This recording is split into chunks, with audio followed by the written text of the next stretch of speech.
sickening things Trump has done in the last month.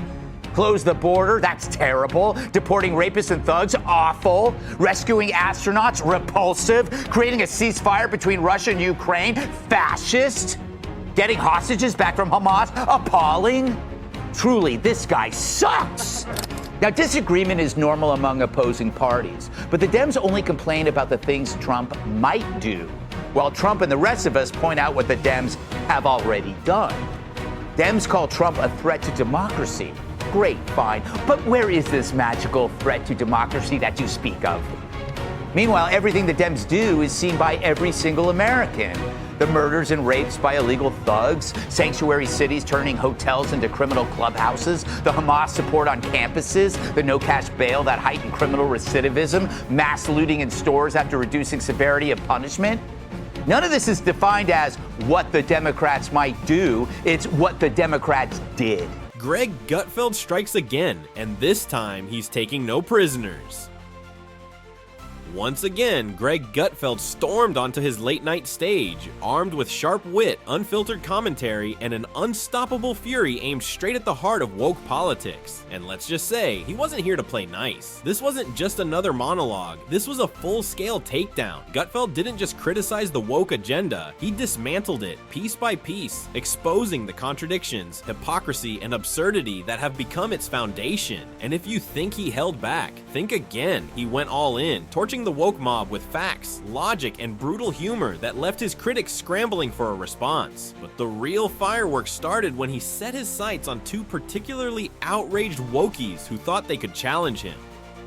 Big mistake. The moment their weak counter-arguments hit the airwaves, Gutfeld turned up the heat. With surgical precision, he cut through their talking points, exposing just how hollow their arguments really were. It wasn't just a debate, it was an obliteration. Their frustration was written all over their faces as Gutfeld threw punch after punch. Verbally, of course, leaving them with nothing but stuttering comebacks and awkward silences. And the best part, the audience saw right through it. The more his critics fumed, the more Gutfeld doubled down, refusing to let them off the hook. It was a masterclass in political commentary, one that left the woke crowd absolutely seething. But here's the thing, this isn't just about one late night showdown, it's about a shifting landscape. While mainstream media pushes their scripted, sanitized, politically correct agenda, Greg Gutfeld is leading a revolution, one where unfiltered truth takes center stage. His rise to the top of late night television isn't an accident. People are fed up with the endless pandering, the censorship, and the forced narratives. They're tuning in because they want real conversations, real humor, and real takedowns of the nonsense they see every day. So what's next? If history tells us anything, it's that the woke left won't take this humiliation lightly. Expect the usual hit pieces, Twitter meltdowns, and attempts to cancel Gutfeld. But here's the kicker. They've tried before, and every single time he comes back stronger. Love him or hate him, Greg Gutfeld is redefining late night TV, and the woke mob can't stand it. What do you think? Was Gutfeld's takedown the most brutal one yet? Or is there still another level he can reach? Drop your thoughts below, because if there's one thing we know, this fight is far from over. People love Jasmine Crockett.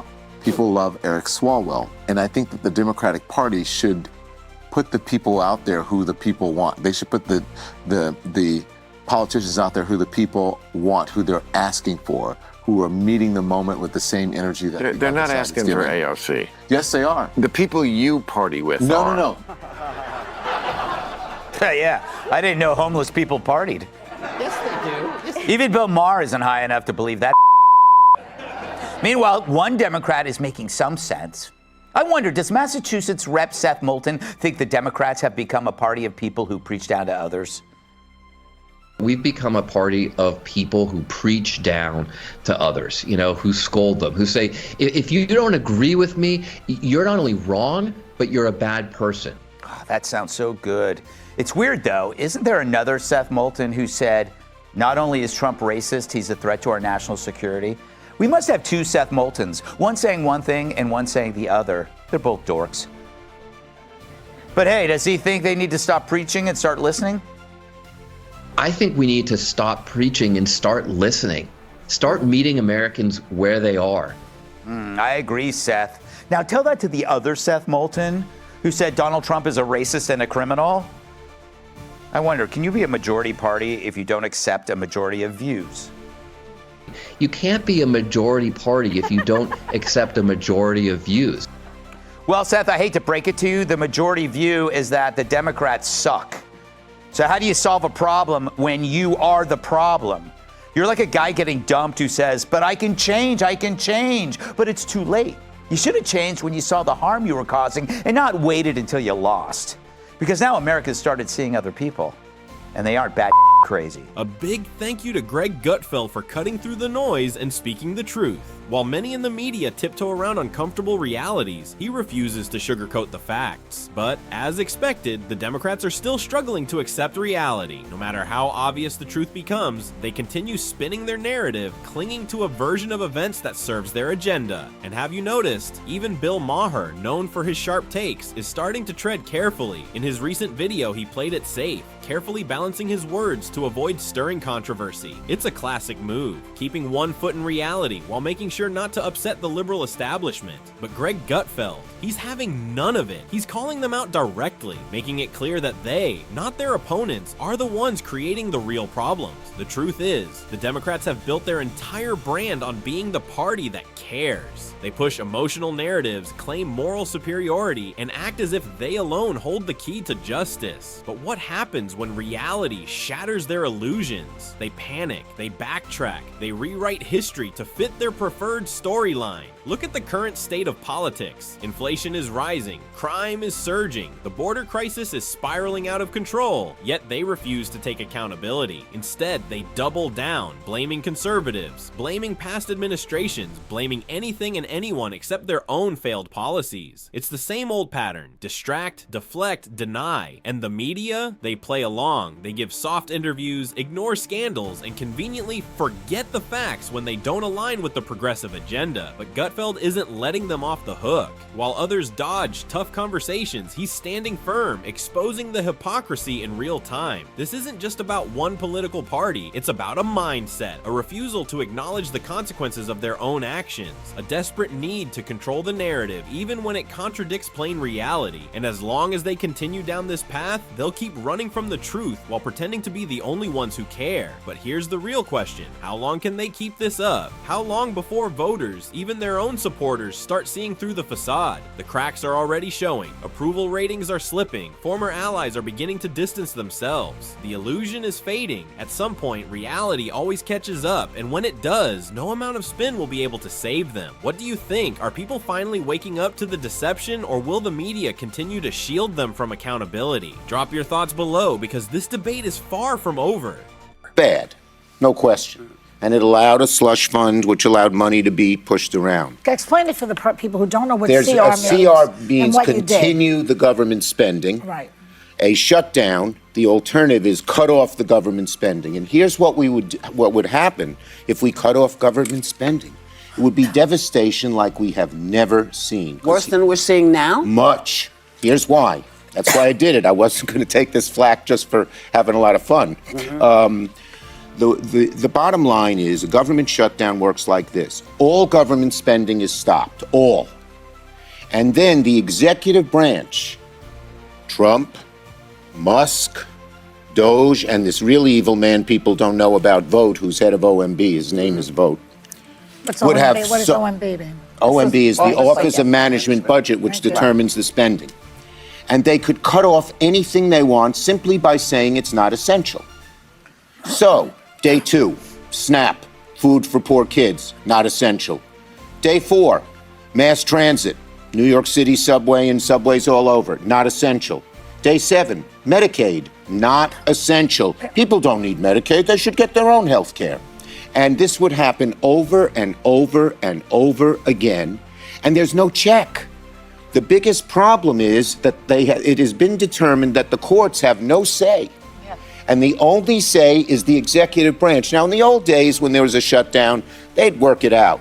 But this is a different, horrible kettle of fish. If there's one thing I can give the Democrats credit for, it's their unmatched ability to weaponize fear. They've turned it into an art form, convincing people that catastrophe is always looming just over the horizon. And right on cue, here we go again. This time it was a senator parading onto the scene, supposedly there to promote his book. But let's be honest, the book was just an excuse. His real agenda, classic fear-mongering. This guy stood there, painting a picture of doom, warning that some kind of disaster was about to unfold. And if you weren't paying close attention, you might have actually believed him. That's how good they are at this game. But let's get real. There's no beacon of truth shining through this so-called darkness. This is just another carefully orchestrated scare tactic designed to keep people anxious, distracted, and dependent. Fear sells, and they know it. The difference this time, Greg Gutfeld wasn't having any of it. While the senator rambled on about this so-called impending doom, Gutfeld didn't just sit back. He struck back. With his signature wit and brutal honesty, he tore the argument apart piece by piece. He didn't just challenge the senator, he exposed the hypocrisy, the manipulation, and the tired, recycled playbook that the left keeps using. His response wasn't just a rebuttal, it was a masterclass in calling out political theatrics for what they really are. And the best part? The senator had no comeback. See, that's what happens when fear-based narratives run into hard facts. They crumble, because at the end of the day, fear only works when people stop asking questions. So what's the real takeaway here? Simple. Every time someone in power tells you the sky is falling, take a step back and think, who benefits from this fear? Who profits from the panic? And most importantly, what are they trying to distract you from? Because if history has taught us anything, it's that when politicians push fear, there's always a hidden motive behind it. Ending of government waste, fraud, and abuse. That's just 4 things off the top of my head, and you wonder why the Democrats aren't more popular? Compare that to the sickening things Trump has done in the last month. Close the border, that's terrible. Deporting rapists and thugs, awful. Rescuing astronauts, repulsive. Creating a ceasefire between Russia and Ukraine, fascist. Getting hostages back from Hamas, appalling. Truly, this guy sucks. If you're the bad guy. Now, disagreement is normal among opposing parties, but the Dems only complain about the things Trump might do, while Trump and the rest of us point out what the Dems have already done. Dems call Trump a threat to democracy. Great, fine, but where is this magical threat to democracy that you speak of? Meanwhile, everything the Dems do is seen by every single American. The murders and rapes by illegal thugs, sanctuary cities turning hotels into criminal clubhouses, the Hamas support on campuses, the no-cash bail that heightened criminal recidivism, mass looting in stores after reducing severity of punishment.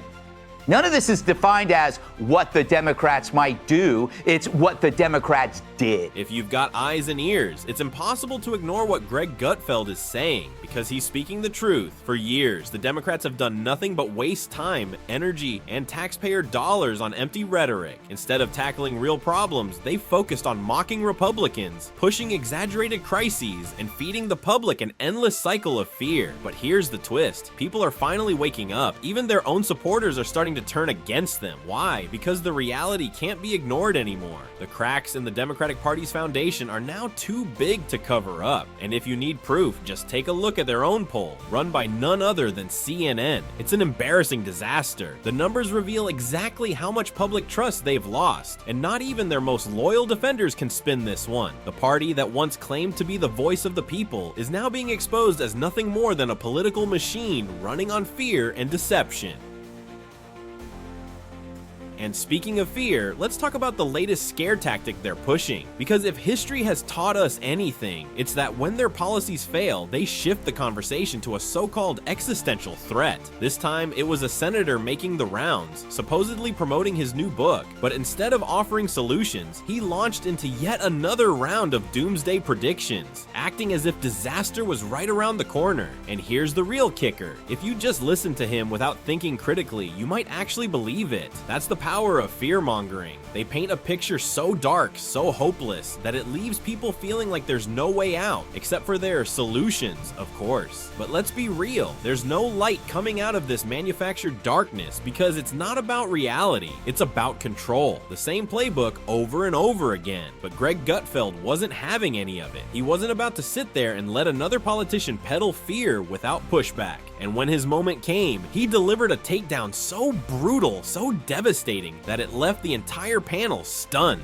He cut through the nonsense and exposed the senator's words for what they really were, a desperate attempt to keep the public distracted from the real issues that Democrats refuse to address. And let's not pretend this is a one-time thing. This is the pattern, the same cycle every single time. First they create panic, then they present themselves as the only ones who can fix it, and when people start asking real questions, they double down, gaslight, and attack anyone who dares to question the narrative. But the problem is, the public isn't falling for it anymore. The approval ratings, the polls, the growing discontent, it's all pointing to one undeniable fact. The people are done being manipulated, so what's next? If the Democrats continue down this road, how long before even their most diehard supporters start jumping ship? Because the truth is, a party built on deception can only hold power for so long before reality catches up.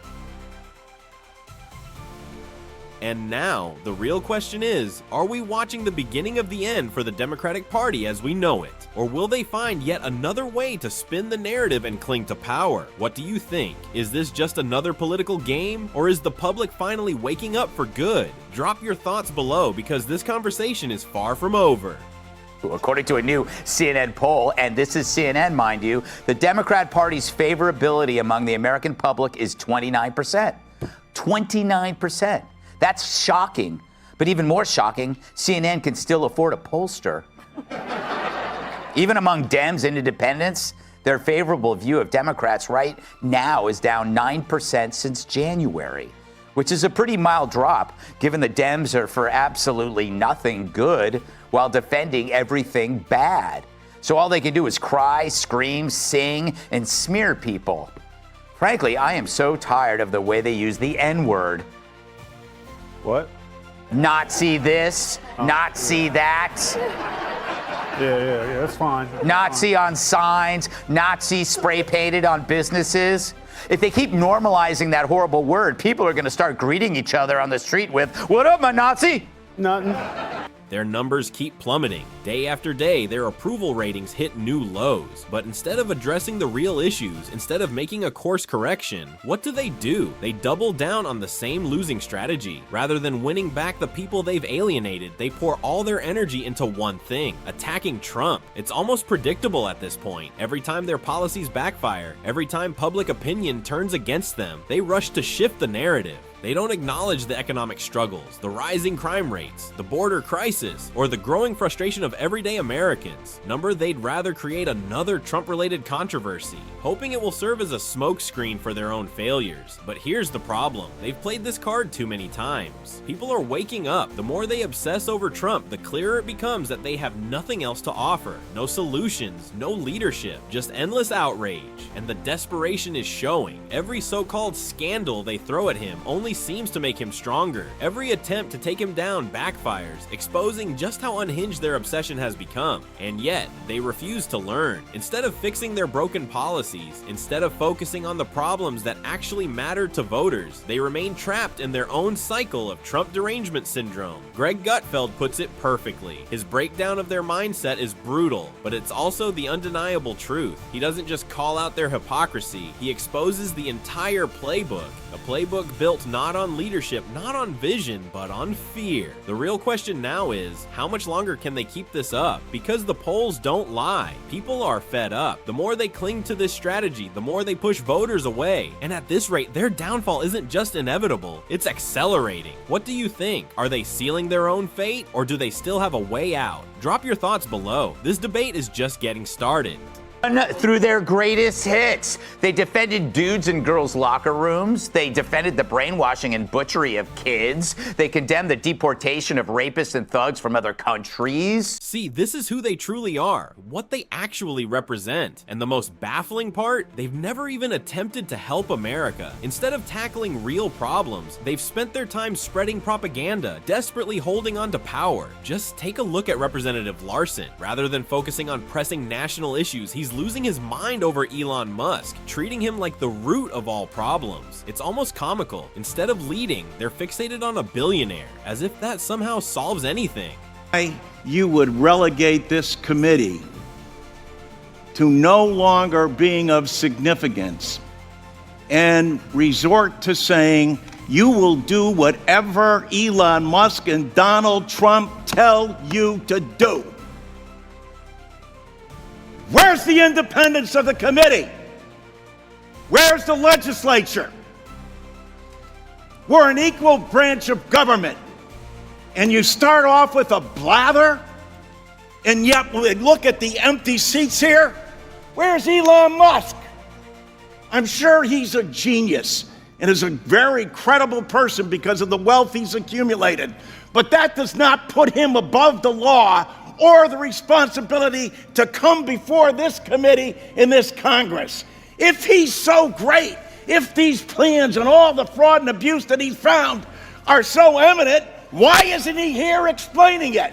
Why is he so rattled just because Elon Musk isn't there? Does he have some personal vendetta against him, or is there something deeper going on? But here's the thing, he didn't just throw out a single comment and move on. No, he went on a full-blown rant, refusing to let it go. His frustration kept building to the point where it looked like his face was about to change colors, flashing red with anger, and maybe even a little blue from sheer exhaustion. Accordingly, no other agency operates for under less than 1%. With that, they administer to over 70 million people in the nation's #1 anti-poverty program for the elderly and children. Shame! Shame! Can't bring people in front of this body? If he's right, if they're so good, if they're so just, why aren't they here telling the American people about it? If you know the real reason behind his frustration over Elon Musk's absence, we want to hear your thoughts. Drop your take in the comments below, because this debate is far from over. But let's be honest, this isn't just about one event or one person. It's about something bigger. Is Musk's influence in the tech and political world making certain figures uncomfortable? Or is this just another case of personal grudges spilling into the public eye? One thing's for sure, Elon Musk is no stranger to controversy. Love him or hate him, his presence or absence always sparks a reaction. So is this outrage justified, or is it just another dramatic headline in an already chaotic media landscape? Let's keep the conversation going in the comments. And if you enjoyed this deep dive, make sure to hit that like button, subscribe for more thought-provoking content, and ring that notification bell so you never miss an update. Big stories are always unfolding, and we'll be here to break them down. Stay tuned, because this is just the beginning.